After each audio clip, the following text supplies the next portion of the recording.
ಶ್ರೀ ಗುರುಭ್ಯೋ ನಮಃ.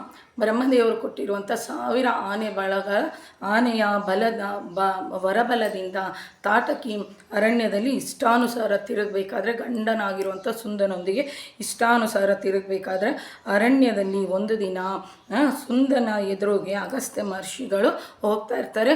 ಅವ್ರ ಮೇಲೆ ದಾಳಿ ಮಾಡಿದಾಗ ಅಗಸ್ತ್ಯ ಮಹರ್ಷಿಗಳು ಭಾಳನೇ ಬುದ್ಧಿ ಹೇಳ್ತಾರೆ, ಈ ಥರ ಮಾಡಿಕೊಡ್ದು ಅಂತಂತಂದು ಅವ್ರನ್ನ ಭಾಳನೇ ಪೀಡಿಸಿದಾಗ ಅವರು ಒಂದು ಹುಂಕಾರ ಮಾಡಿದ ತಕ್ಷಣವೇ ತಾಟಕಿ ಗಂಡನಾಗಿರುವಂತಹ ಸುಂದ ಒಂದೇ ಕ್ಷಣದಲ್ಲಿ ಸಂಹಾರ ಆಗಿಬಿಡ್ತಾನೆ. ಇದನ್ನು ಗಮನಿಸಿರುವಂಥ ತಾಟಕಿ ಅಲ್ಲಿಗೆ ಬಂದು ಕುಮಾರರೊಂದಿಗೆ ಬಂದು ಅಗಸ್ತ್ಯ ಮಹರ್ಷಿಗಳ ಮೇಲೆ ಬೀಳ್ತಾಳಂತೆ. ಆಗ ತಾಟಕಿ ನಿನಗೆ ವಿಕೃತರ ಆಗ ಅಗಸ್ತ್ಯ ಮಹರ್ಷಿಗಳ ಮೇಲೆ ದಾಳಿಗೆ ಬಂದಾಗ ಅಗಸ್ತ್ಯ ಮಹರ್ಷಿಗಳು ತಾಟಕಿಗೆ ಈ ಥರ ಶಾಪವನ್ನು ಕೊಡ್ತಾರಂತೆ, ನಿನಗೆ ವಿಕೃತ ರೂಪ ಬರಲಿ, ನಿನ್ನ ಮಗನಾಗಿರುವಂಥ ಮಾರೀಚ ಇವತ್ತಿನಿಂದ ರಾಕ್ಷಸಿ ಆಗಿಬಿಡ್ತೀಯ, ನೀನು ಕೂಡ ರಾಕ್ಷಸಿ ಆಗಿಬಿಡ್ತೀಯ, ತಾಯಿ ಮಕ್ಕಳಿಬ್ಬರು ಅಂತ ಶಾಪವನ್ನು ಅಗಸ್ತ್ಯ ಮಹರ್ಷಿಗಳು ಕೊಡ್ತಾರೆ.